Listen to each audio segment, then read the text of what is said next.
Welcome to ViaLand Istanbul. Today we're taking a front row ride on Nefeskesen, which literally translates to breathtaker.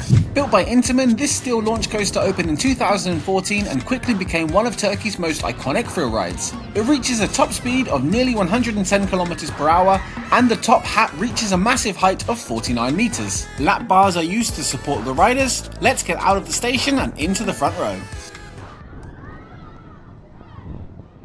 And here we go.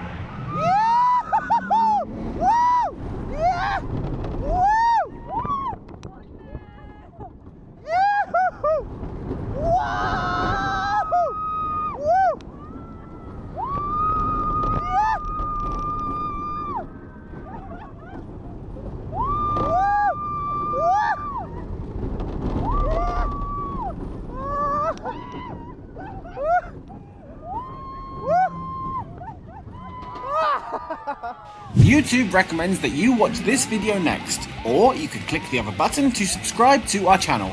We've been Asher and Troy, thank you very much for watching and we will see you in the next video.